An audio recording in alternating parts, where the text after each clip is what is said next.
This week on the show, Jimmy Murphy joins us for a Bruins playoff preview and another edition of Take Jeopardy. Calling It starts right now.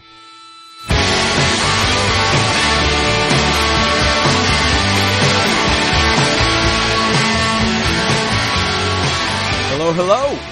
This is the Calling It podcast. Alex Barth, Alex Lebowitz. It's 40 degrees outside, but it must be spring, Lebowitz, because we got Bruins playoff hockey right around the corner. Yeah, it's great. It's supposed to be in the 60s later this week. No more snow, hopefully. So before we get into... Yeah, hey, careful. I know. It snowed on Friday. That is true. Oh, jeez. It's going to be snow in July because of you. That would be hilarious. This is just how we open every show now, is me blaming you for the snow.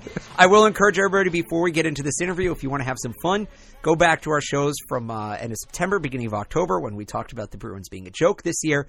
But with that being said, let's get into the playoffs. Joining us on the phone, he runs CLNS Bruins and Murphy's Hockey Law. It is Jimmy Murphy. Murph, how you doing this morning? I'm good, guys. Just ready, getting psyched for the playoffs. My favorite time of year. Hopefully it can start feeling like spring outside, but as long as the Stanley Cup playoffs are going on, I'm happy. So let's start with the question that everybody wants the answer to before we get into the nitty-gritty. Outside of Brandon Carlo, of course, we saw the horrific injury he had. Are the Bruins going to be full go for round one? Well, you know what? I actually was unable to attend Don Sweeney's presser today that he had just because of some other work I had to do, but I have been kind of keeping tabs on Monday, and the Bruins are tweeting stuff out. And he said it looks as if Rick Nash, Corrali, and potentially Riley Nash as well will be back for Game 1 on Thursday, so that's a good sign. And Tuukka Rask this last week of the season, not as sharp as we're used to seeing. Do you have any concerns about him going into this first round? Is that where we're going to go here? We're gonna get on the blame Tuukka train? No, he's been waiting to ask you that question for weeks. I knew it'd get a rise out of you. Yeah. Is Mike Felger with you too, or no? He's right next to me. Yes. Yeah. No, I mean, look, guys, was he as sharp as he or the team or the fans would hope he would be? No, he wasn't. But I mean, I don't know about you guys, but I look at it this way, and it's not just with Tuukka Rask. It's in any city, whether it's let's say in baseball or hockey, when a team's struggling and they pin it on the pitcher, they pin it on the goalie in hockey, or even you could say in football on the quarterback, right? And I get that. That's part of that. Those positions is, a lot depends on you, and at times you're the kind of the last line of defense or offense, so to speak, depending what sport we're talking about. But I just think it's hilarious in this town. You have to lie. Before it used to get me ticked off. Now I just kind of laugh at it. Like, no matter what this guy does, he's going to get blamed, and he's never going to win the respect. I seriously think if he was to get a Conn Smythe trophy and the Bruins won the Stanley Cup, I still think that next year, if they got off to an 0-3 start, either trade Tuukka talk again. I just, for some reason, and I think that a good portion of the sports media here in Boston is part of it. I just think he's been unfairly scapegoated throughout his career here, and people forget what he did. Yeah, they swept the Pittsburgh Penguins in 2013 to get to the Stanley Cup final there, but people forget that, with Claude Julien and a lot of Penguins players, I think, who was the coach then for the Penguins? Was it Bilesman, I think? Was yeah, he the coach? I believe so, yes. Yeah, and I remember him just saying, both Julien and Bilesman and Sidney Crosby, and I remember interviewing other Penguins. They also, this wasn't a sweep. This felt like a 7-game series, and the only difference was their goalie delivered and ours didn't. And people forget that. They forget how amazing he was in that run. And more recent memory, they're forgetting how amazing he's been all season. I mean, this guy has been arguably the best goalie in the NHL since November 26th when he returned from injury. And, has he had some off nights? Has he let in some stuff? Sure he has, but he's human.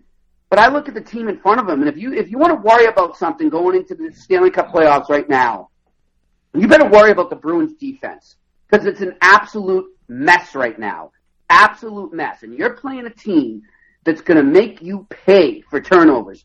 And when I say pay, they're going to embarrass you with the way they will capitalize on those turnovers, scoring highlight reel goals from the likes of, Austin Matthews and Mitch Marner and what have you. There's a lot of speed, a lot of skill on that opposing team right now.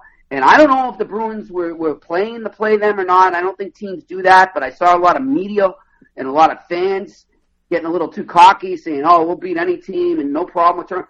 Apparently they didn't watch the series with Toronto this year because it was very close, and I think Toronto, out of all the division teams, played them the best. So right now, I don't like the way things are looking right now for the Boston Bruins, and I don't think Tuukka Rask is the main part of it. He needs to deliver, but I think it's just the team defense in front of them right now. And that leads us perfectly into the next question, Jimmy, and again, it's Jimmy Murphy from CLNS Media. When the Bruins lost on Sunday night, they fell into the second seed in the Atlantic, changes their playoff opponent from the Devils to the Maple Leafs. How much did the Bruins hurt themselves by losing on Sunday night? A lot. Like I was just saying, I think the manner in which it happened, the manner in which the last week of this season went down and how it was played, I get these guys are tired. I get that they're, I get the mentality of like, look, we've kind of gone way above expectations anyhow. We should be happy with where we are, whether it's the first or second seed. I understand that it's human nature that they could think that way, and that the fatigue can help them think that way as well. And they're all battered up. And look, no one's going to question the Bruins' guts and the Bruins' passion in the way they battled through injuries in this last month and a half to 2 months of this season. And even you go back to the beginning of the season. I mean, we mentioned Rask was out, Bergeron was out for a time. I mean, this team was amazing in the face of adversity and injuries. And, I kind of wonder if there had been more guys hurt in the last week, maybe they would have played better. Who knows? Because it seems that's when they rise to the occasion. So maybe we don't want a healthy lineup for the Boston Bruins. But I just think that, combined with how this looks, in my humble opinion, to be potentially the toughest opponent they could have faced. I think they're tougher than Tampa Bay. I think the Bruins would have destroyed Tampa Bay. I really do. I think they're in the heads of the Lightning. Yeah, Tampa dominated that game last week, but I think that was one of those games where you knew Tampa they were going to get laughed out of their own building if they had lost that game. They had pride on the line, and the Bruins had kind of gone into that coast mode, and you just sort of saw that coming. But Toronto's a tough team, and I think you combine that with sort of this laissez-faire approach that the Bruins have had recently. I don't like the looks of this at all, and that's why, I'm already on Twitter picking the Maple Leafs in 6, and people are going to hate me for it, but you know what? Hey, the last time I picked against the Bruins in the first round, they went on to win the Cup, so there you go. And still, the Bruins have had a great turnaround this season, obviously, going with Bruce Cassidy and Don Sweeney over Claude Julien and Peter Chiarelli. I want to ask you, Bruce Cassidy's gotten a ton of credit, but who do you think deserves more credit for this turnaround, Don Sweeney or Bruce Cassidy? Obviously, a much different roster. Who deserves more credit in your mind? It's a good question. And I don't know if I can answer it, right? Because they're kind of in two different roles, and it's but at the same time, they're almost in the same role, and they're teammates, so to speak. I think, you look at Sweeney. Look, I don't agree. I don't agree with every move he's made. But one thing I love about him, and obviously, he looks great right now because it's all panning out. But, the one thing I love about him, whether it pans out or not, he stands by his moves. And, he gives good reasons for it, and he kind of makes you see it from his perspective. And I think that's one of Bruce Cassidy's strengths as well. We all know how honest he is with the media and the public, and, how he really gets in depth on a decision he made or makes or is going to make. And I think sort of that approach is not only great for us in the media or for fans. I think it's great for the players because everyone's on the same page. And I thought in the beginning of Sweeney's tenure, I think that was the main issue. And I think that was just sort of a trickle over from the whole situation sort of spiraling out of control at the end of Chiarelli's tenure here. And I think, there was just a lot of internal strife, so to speak, whether it be in the management or coaching ranks. And, that goes back. And look, you can't dig up the past, and I'm not going to say that it's really affecting them that much now. But, at the time, that's why I just never understood. Like, if you're going to fire Chiarelli, they need to fire Julien. Because it was almost like, the relationship we're talking about here with Sweeney and Cassidy it was as tight between Chiarelli and Julian. And when you left one guy there in the midst of sort of a new regime, we all know how the GMs want to bring in their own guys and everything, and that's why. It's awkward. And once they, got Cassidy in, you could see that there's a great chemistry between the two, and there's a really solid understanding in terms of philosophy, in terms of how to utilize the roster, as you pointed out. And so I give it's kind of an even grade for me. I think they're both responsible for the success they're having, and I think they do a great job working together and communicating to the players of what they're trying to do. Again, we're talking to Jimmy Murphy of Murphy's Hockey Law and CLNS Media. You talk about the way they built this team here, Jimmy, and it's interesting because they don't really have any guys smack dab in the middle of their career. They have the older veterans on the back end of their prime, and Bergeron, Marchand, if you want to throw Chara in there, and then the really young kids who are in their first or second year in the league. Given that dynamic and what they've done this year, how short is the Bruins championship window as it stands right now? If they can't get it done this year, how many more chances will they have with Bergeron and Marchand and Chara? Well,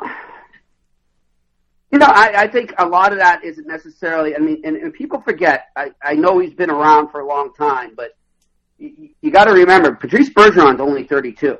He's not your typical, whatever it is, 13 to 14 year, I think when he came in, 03, 04, so, he's not your typical 14, 15-year veteran here. He came in at a young age, and he's just so veteran-like that you would think he would be Chara's age or something, but he's only 32, so I think that's a great thing that people are forgetting there. I think that's huge because I think once Chara does finally go, I think you see Bergeron finally get that C.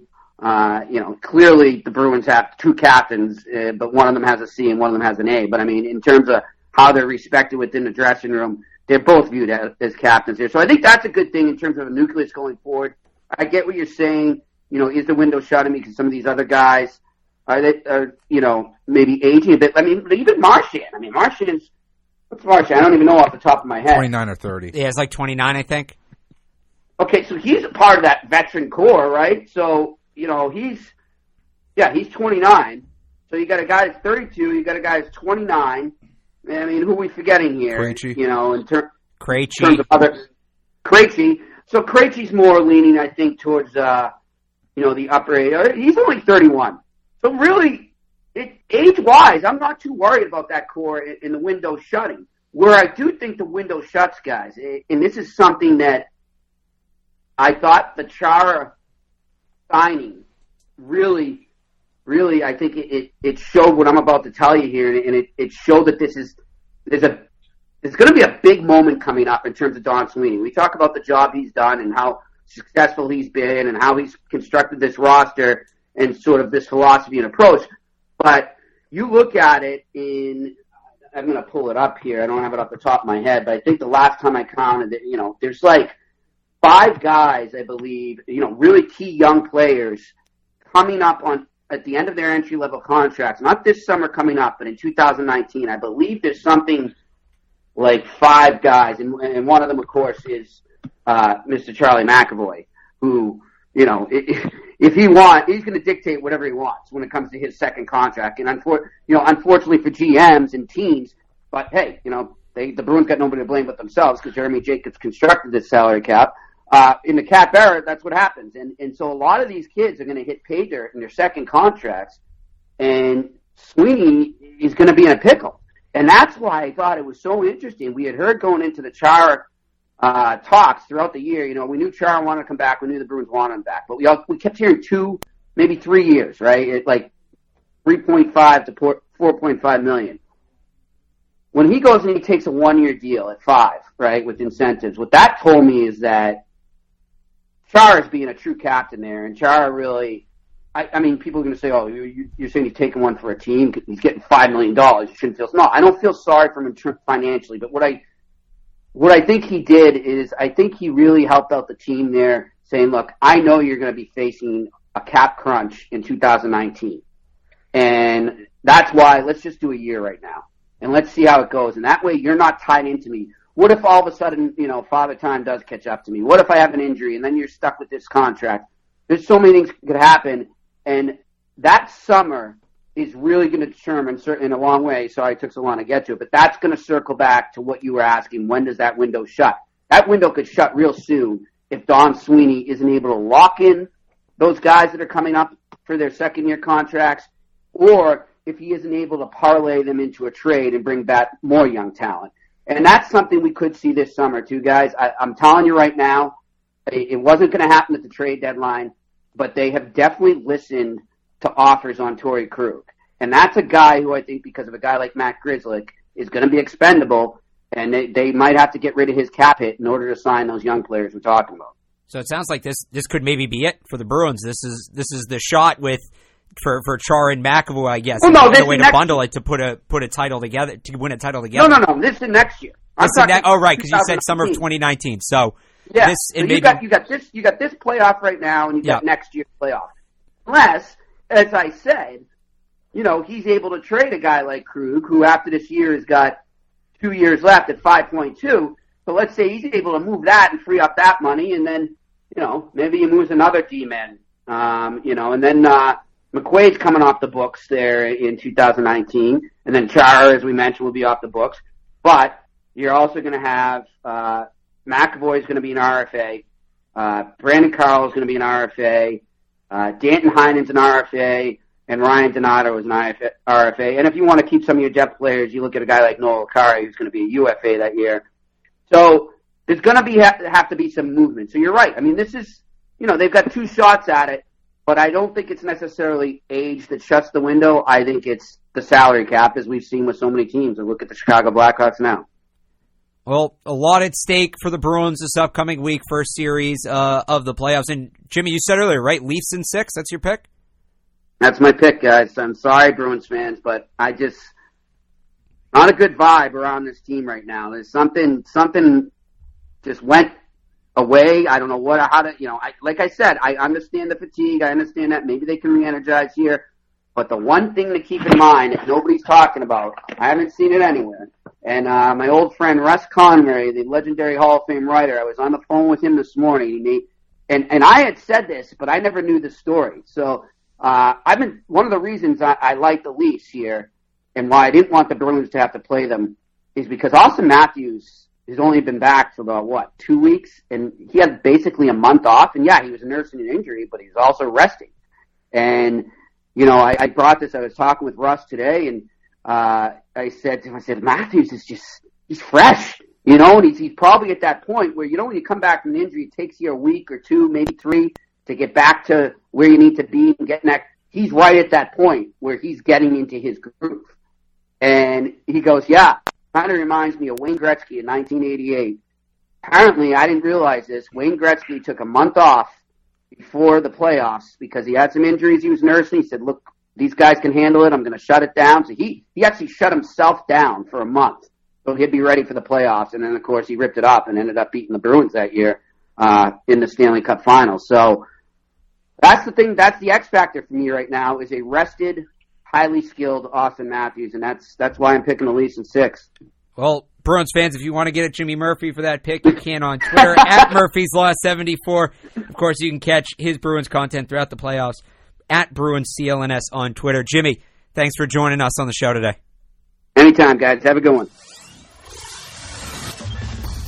Callin' It is brought to you by American Broadcast Coaches, training the next generation of media talent and communicators. For more information, check out AmericanBroadcastCoaches.com.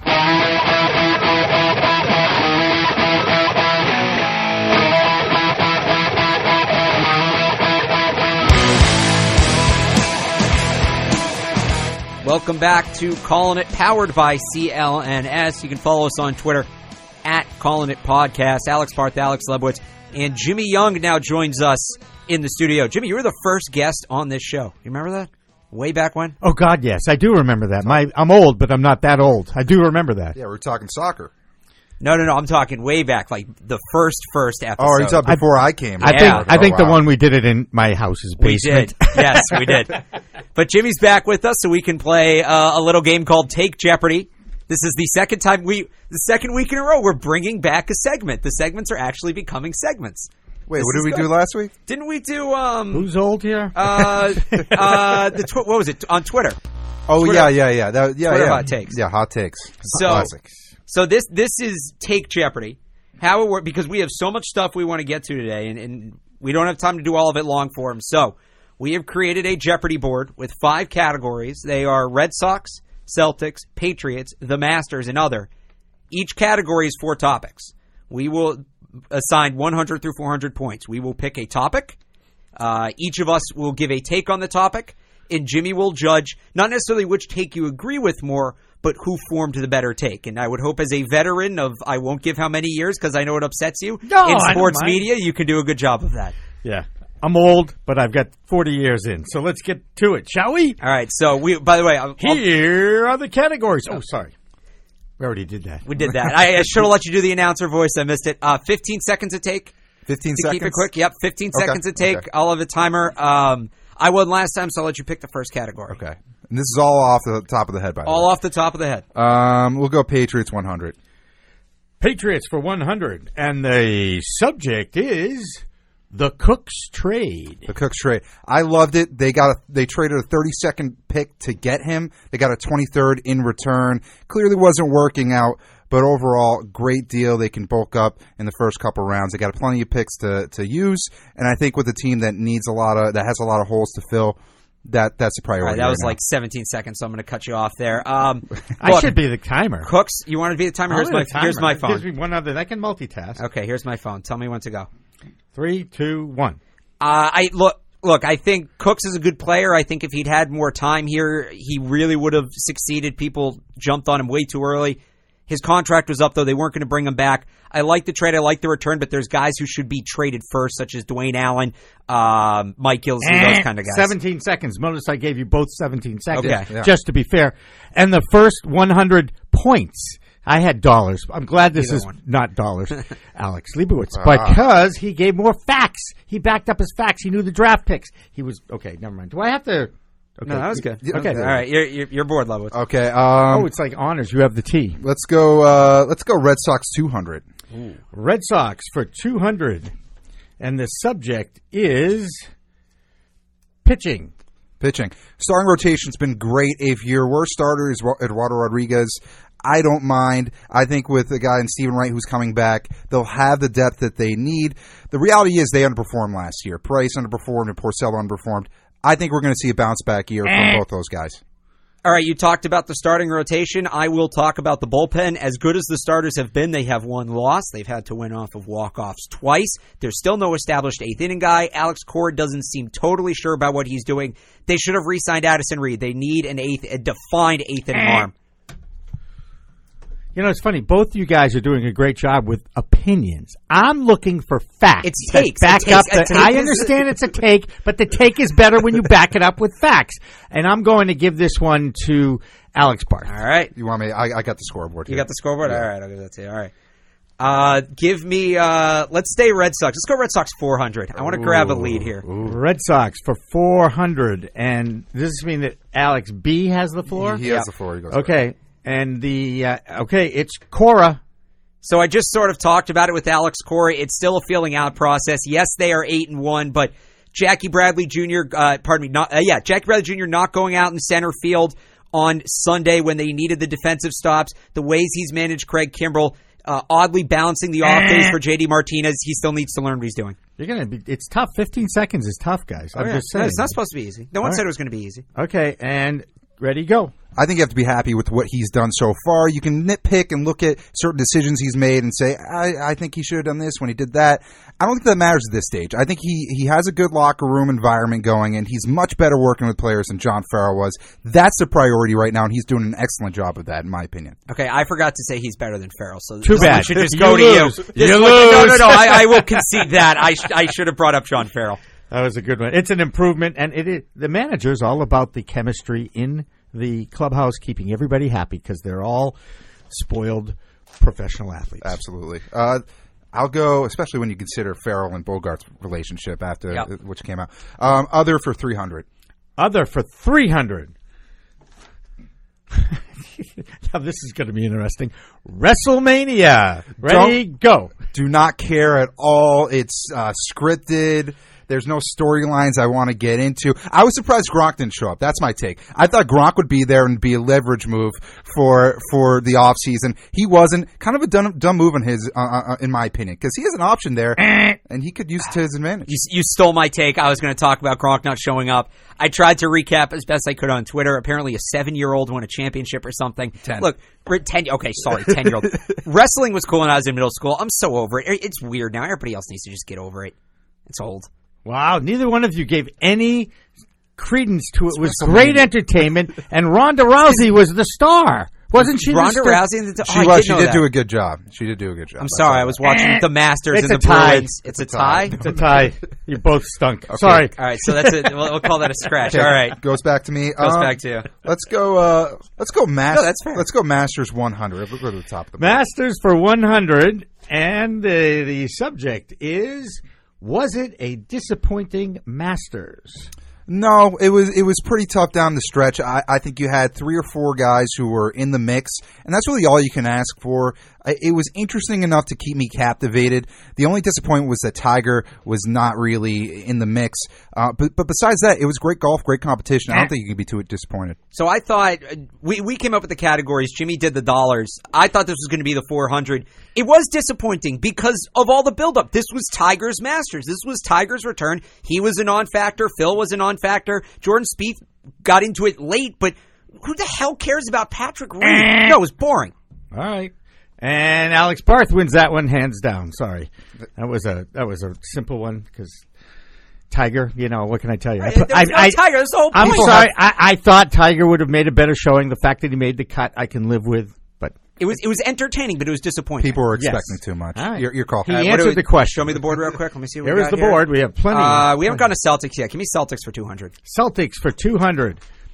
And it says here, and I believe this has to do with their first round opponent. Yeah, so I will say, I honestly don't remember what I remember what the fourth topic is. We'll get to that. 3 of them are the 3 possible first round opponents for the Celtics. Okay. And in this take, it's the Heat. All right, the Miami. I would love for them to play the Miami Heat. I want to watch Kelly Olynyk embarrass himself in the playoffs. I think it's the worst team of the 3 teams they could play. And they've had trouble with them this year, but the Heat have really faded down the stretch. The Celtics can bully the Heat better than they could bully the Wizards or the Bucks. And the Celtics in recent weeks have been bullies. Okay. All right. That was good. Ready, go.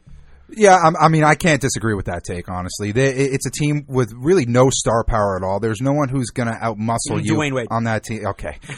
But you don't have to, I mean, the Greek Freak, obviously you don't want to play him. Bradley Beal is an animal against the Celtics. That would be the best case scenario for Boston, especially if you look at their records head-to-head. Okay. I'm going to give it to Barth just because he mentioned Kelly Olynyk, and it makes the most hate sense. Kelly Olynyk. If you've listened to the show, you know how much I dislike Kelly Olynyk. All right, let's keep it going, Celtics. Let's go Celtics 100. Celtics for 100. And I mixed this up. Kawhi Leonard. All right, so we heard the possibility of Kawhi Leonard being on the trade block. I am out on trading for Kawhi Leonard because if you trade for Kawhi Leonard, it means you're not getting Anthony Davis. That's the guy you really want. I'm not giving up Jason Tatum or Jaylen Brown for a guy who can't get on the floor. Oh, even under 15 seconds. Ready? Go. You have your young core established. Why mess with it? Unless you can get Anthony Davis or Kawhi Leonard for a steal, then don't do it. You're going to have to give up more than what it's worth. And the window isn't for this year or even next year. It's for the next 3 to 5 years. You have the pieces in place to win in that period. Okay. I thought you both made great arguments. This is a tough one. I'm going to go with Leibowitz. Sorry. I'm just going to throw something else on here. It's aside from that. No, because the important thing is to inform the people of our opinions. Mm-hmm. If you already have Kyrie Irving and his injury concerns, why would you add Kawhi Leonard to that? You're basing an awful lot of your team on guys you can't count on to be on the floor. Yeah, definitely. Let's go. We'll go other for 400. Other for 400. Can you not read my handwriting? It was a challenge, but I got through it. I got through it. Okay, it's Giancarlo Stanton on slumping. Yeah, I'm not going to be too concerned about if I'm a Yankee fan right now. He's still adjusting, but I think it's possible that he is a bust. The guy has an injury history. He's playing in a cold climate in a big market. We don't know if he's really gonna be a guy who can excel in New York City. And right now, he's showing that there's some struggles to the adjustment. So, wait, that was like I gave you an extra 5. So Alex, you now have 20 seconds. 3, 2, 1, go. Yeah, I think he's about to go off this week against the Red Sox. You're not going to keep him quiet for long. And if you want to play Red Sox versus Yankees, JD Martinez hasn't been as horrible, but he's not making as much. For the dollar, they've both been embarrassments. No, much more concise, Alex Barth. Good job. Right. And besides, it's April 10th. Do we want to do a score? I don't even know what day it is, by the way. I think it's the 9th, right? It's the 9th. So I'm jumping ahead. A quick score update Okay, here? quick score update, 300, 500, 900, Barth. All right. And let's see, 100, 500, 600, 600 me. All right. So, I might be playing favorites. Since I shouldn't have gone 400 there. Last time we almost had a tie, so let's do this. Whoever wins more individual is the tiebreaker. Okay. Yeah. I just thought of that. All right. And I didn't say that because I have 5 and you have 3. I'm glad you guys are friends. Pick another category. And I just want. All right. Give me Patriots for 200. Patriots for 200. And this is kind of a recent thing, but here we go. Gronk, Bill Guerrero. Ready, go. So I guess Bill Belichick was yelling at Rob Gronkowski because he was slacking off in camp and related it to the TB12 method and Alex Guerrero treatment. This is going to be a huge story this week, but it shouldn't be. It's a football coach yelling at a player. Get over it. I know it's the offseason. I know we need takes, but please. Wow. Okay, and 3, 2, 1, go. It's clear that there's a pattern of players really starting to get sick of Bill Belichick, and that's something to be worried about. When Tom Brady starts to get sick of you, there's a problem in-house. And with this report coming out, I think Patriots fans should be concerned that he is losing a lot of that locker room. The 2 most important players don't like him right now. On the counter, couldn't you say it's a problem if as a player, if you're getting sick of Belichick? You could say that, but I think the numbers speak for itself. The door is right there. I just want to say. We're on to the door. You know what I'm saying, guys? I got you. Okay. I got you. The door's on. If you don't want to be here, the door's there. You get it. All right, that's my take. So I won that one. He handed I saw that. Actually, I made you both laugh, so I won that one. Okay. No, Alex, go ahead. Okay, let's go other for 200. Alex, L. Do I call you L and B? That'd be a lot easier. Well, back in college, it was Lebowitz and Bart. There were no first names. Yeah, no first names. All right, so we'll do L and B. I'm assuming at this point your audience knows who the heck you guys are. All right, what's next? Audience of 5. That's all right. Actually, let's go Masters for 200. Masters for 200, and the answer is... Wait. Patrick Reed. Wait, you can't answer that yet because I pushed the wrong button because I'm techno-challenged, and Alex will fix it for me. Thank you very much. It's not my fault. Now I'm in the time. You put him in the wrong place. I got stopwatch. Here we go. In 3, 2, 1, go. Boring. He's so boring, and he's horrible for golf. I didn't want him to win just because I didn't like anything about him. I was hoping it'd be Spieth or Fowler. At least they have some personality. Reed being good at golf is not good for golf. He's awful. He's boring. Wow. It was a very doughy top of the leaderboard, so it's only right that Patrick Reed wins. Look, from everything I read about the guy, he's a jerk, he's an asshole, he's a miserable person, he's easy to hate. I can get behind that, and the Champions Dinner next year better be a buffet. Oh, that's a good one. That's great. Barth wins that. That was all. I mean, that was all over Twitter. I think a lot of people thought that, but that's funny. Okay. All right.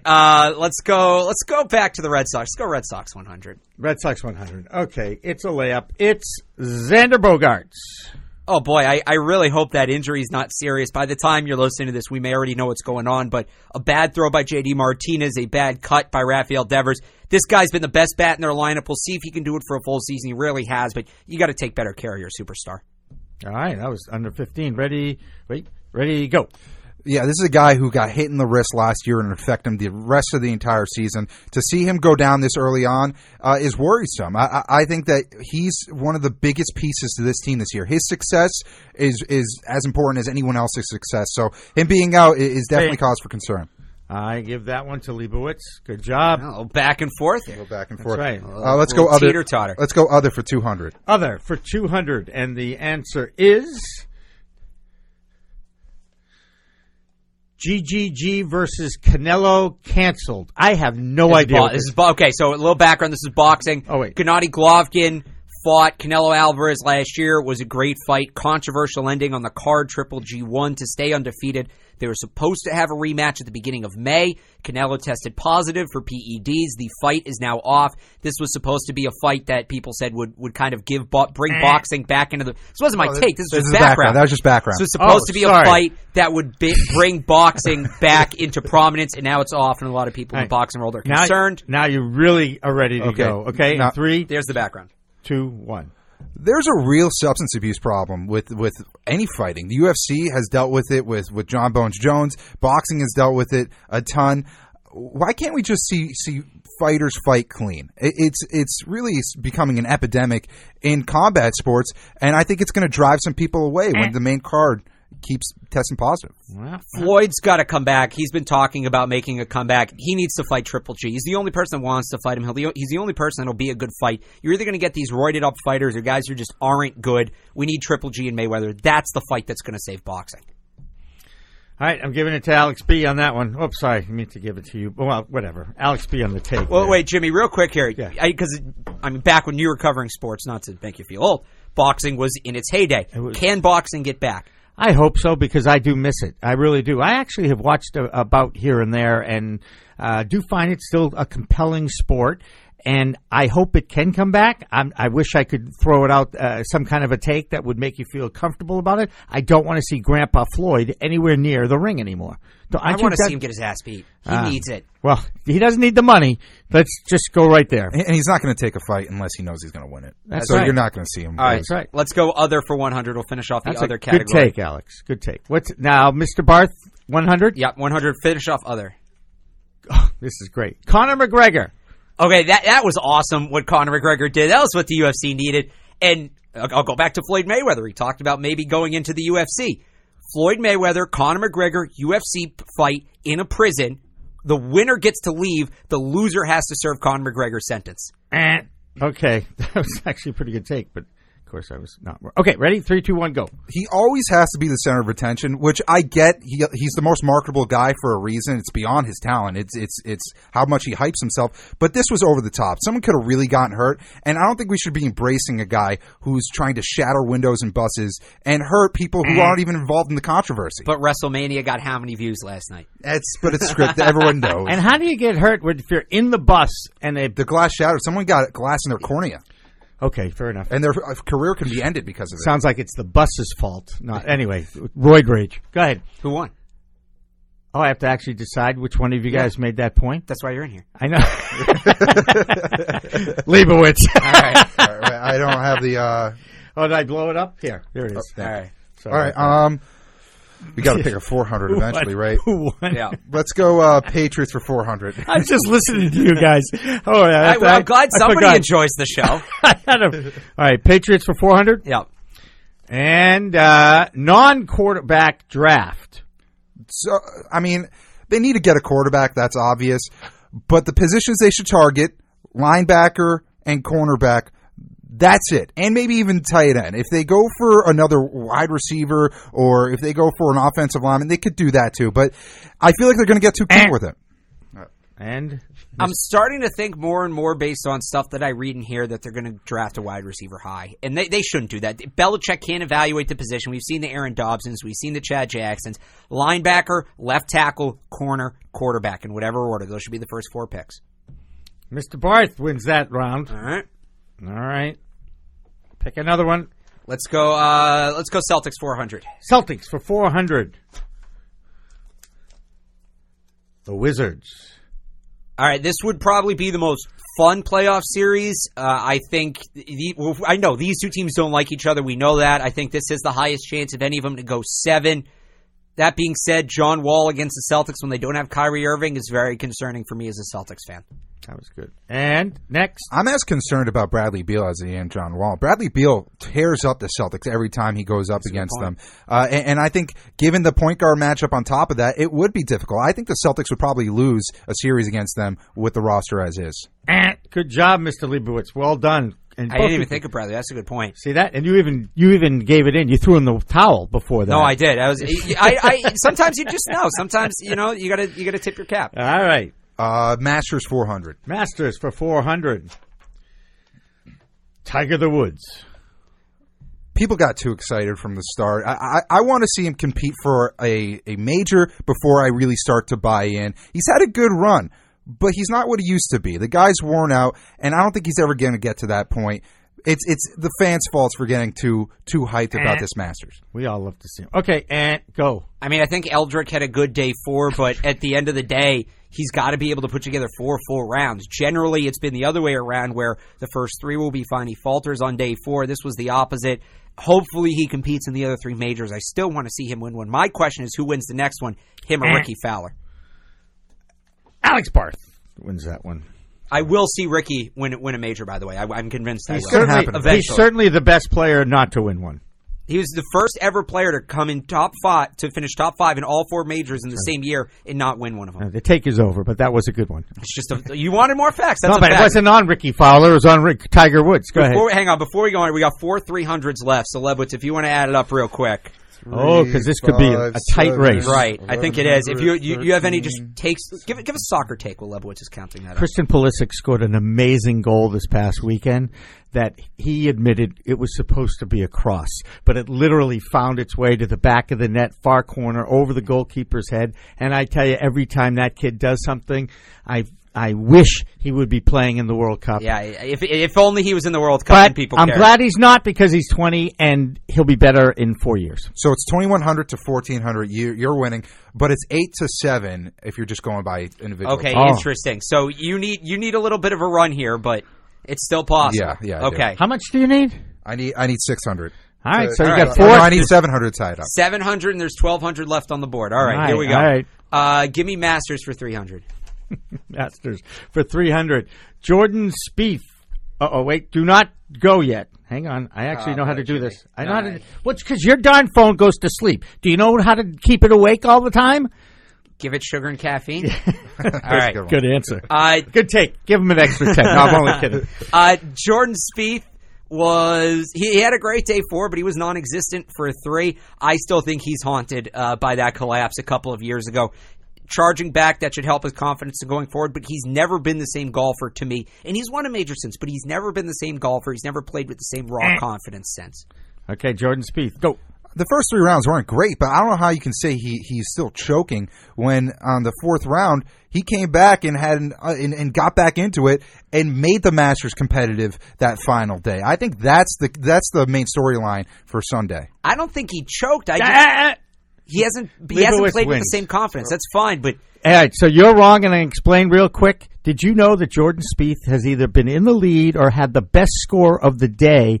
And I believe it is now 10 out of 18 rounds that he's played on that course. Do you know how many times that same stat for Tiger? Okay, it's like 10 out of like 80. So what that tells you more than anything else is Jordan Spieth is made to win Masters. No, I saw something that he's competed against 583 golfers in the Masters. 14 of those golfers have beat him, but he's still only got 1 green jacket. He'll get more. He's who else has 1 green jacket? Patrick Reed. Let's go Red Sox. Danny 300. Willett. Okay, what's that? Red Sox 300. Red Sox for 300. Comebacks. It's been great to watch, but they did the same thing last year. They came back, especially in the beginning of the season. They won a lot of extra inning games.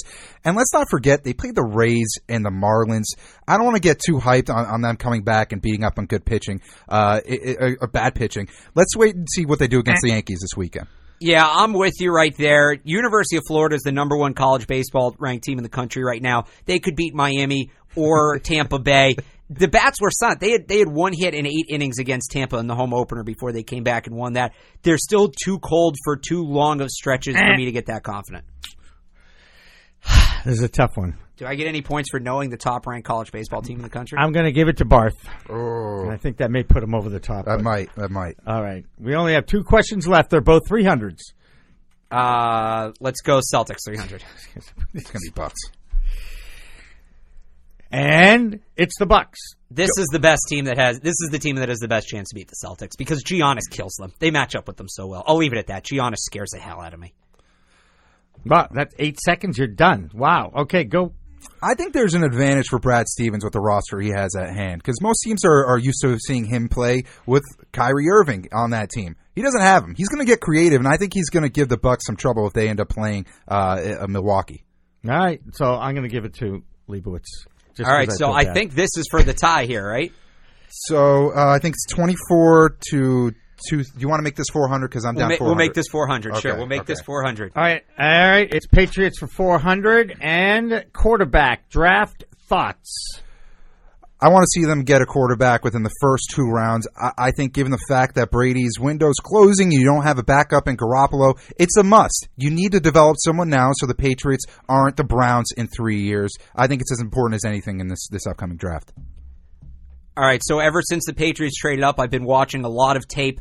Mason Rudolph is the guy for me. He has the ability to throw the ball to all fields. He's very athletic in the pocket. He can hit the throw to the sideline on the 10-yard out, the 12-yard out, the 15-yard out, and his deep ball's a thing of beauty. They're not going to get Mason Rudolph's the guy they got to get. Wasn't there an old NBA referee named Mason Rudolph? We may have to go after Google. That's why I'm thinking. I'm giving it to Barth, though. Okay. All right. I've seen Mason Rudolph, his film. I think he's good. I don't think he's great. He doesn't really stick out to me. I don't think he's a guy you really take a chance on. There probably is that guy in this draft. I mean, there is, but they're not going to trade out. They're not going to be able to go up and get Rosen. Probably not, no. And I mean, the only thing that could happen potentially is if Baker Mayfield falls down to the 20th. I would love that. I think that's the best bet for him. All right, so Barth wins. Mindy Rudolph was the referee, just for the record. Mindy Rudolph, and that came to me without asking Google, I might add. All right, so a little bit of we may have to put a picture of Mindy Rudolph in the show image to get started. All right, well, fun episode of Take Jeopardy. Thank you very much, Jimmy, for coming and sitting in on the third mic today.